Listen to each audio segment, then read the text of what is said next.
Hi there. Here's how the comedian Patton Oswalt ruined Kentucky Fried Chicken for me. Now, I enjoy Kentucky Fried Chicken, but I only seem to be able to tolerate it about once per month. This guy gave a statement on the KFC Famous Bowl that really hit home by describing the Famous Bowl as a failure pile in a sadness bowl.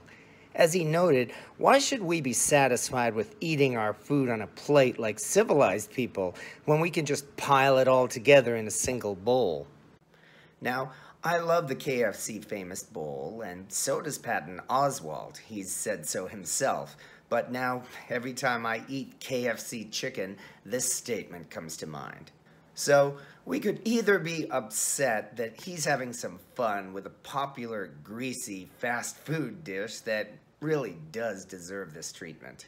Or we could do something better and make one of those failure bowls, especially inspired by this routine. And that's what we're doing here. We're breaking out our trusty cast iron and making a copycat of the KFC Famous Bowl, or rather, a failure pile in a sadness bowl.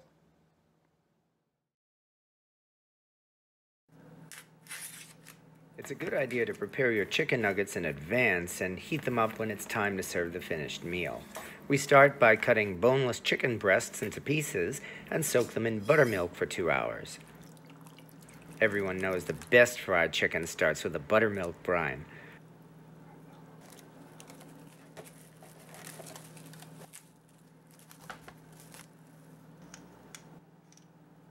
For a dish that's supposed to pay tribute to KFC, we're using a so-called Copycat KFC recipe here.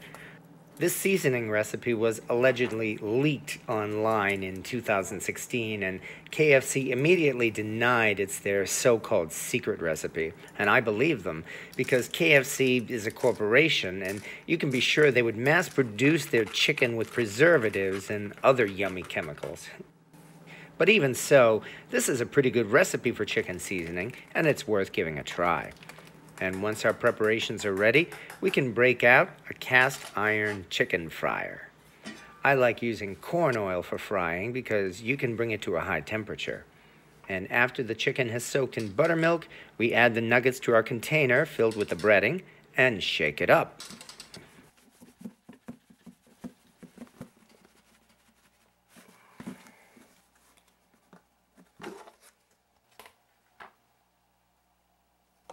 And now we're ready to start frying.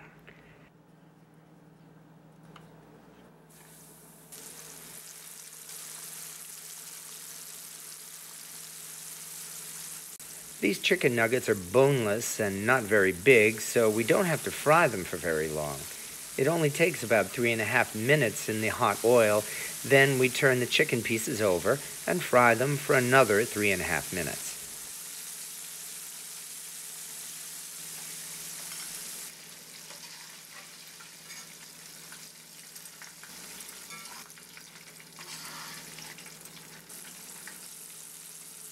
We fry the chicken in batches so the pan doesn't get too crowded.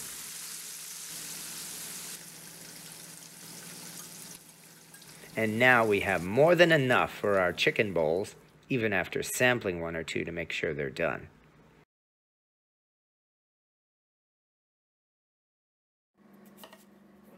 Now that the hard part is over, we only have to prepare the other parts of our chicken bowl.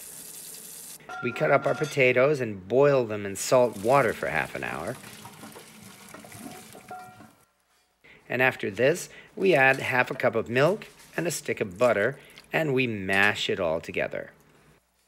By the way, I never peel my potatoes. I love them with the skins on.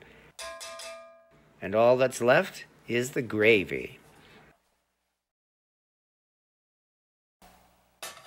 Most of those KFC gravy recipes say to use beef broth rather than chicken broth, and so we make our broth by mixing beef bouillon with boiling water.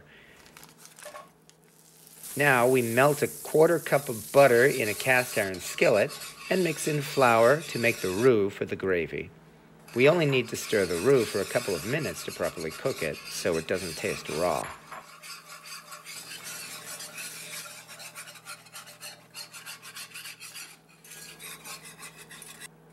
Then we start adding the broth a little at a time until we get to the consistency of a good gravy. At first, it's very lumpy, and you may wonder if this will actually thin out into gravy. One thing about making gravy in cast iron, it's easy for the gravy to get too thick, and if that happens, just keep mixing in the broth to make sure it's at the right consistency.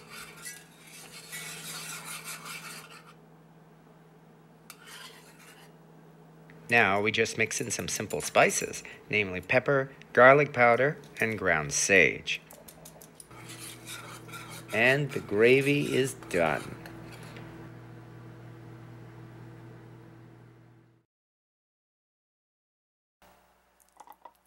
And now to prepare our bowl of chicken sadness. We add a layer of mashed potatoes and gravy, top it off with some corn, and add the chicken nuggets. One good thing about making it at home is we get to add more chicken nuggets than you get at KFC. Then we top it off with some shredded cheese and more of the gravy. And with that, our failure pile in a sadness bowl is ready to serve. Frankly, this was a lot of fun to make, and if this is a bowl of failure, then I'll sign up for it and fail some more, because this is good stuff, and it's certainly worth trying yourself, whether or not you buy it at KFC or make it yourself. And as for Patton Oswalt, here's an invitation. The next time you're here in New England, come over for dinner, and I'll be certain to make you anything but chicken. I know you're sick of the KFC bit, but even so, thanks for making us laugh. So when you drop by, how about trying some homemade Boston baked beans? But for everyone else, enjoy your tasty bowl of failure. Thank you for watching.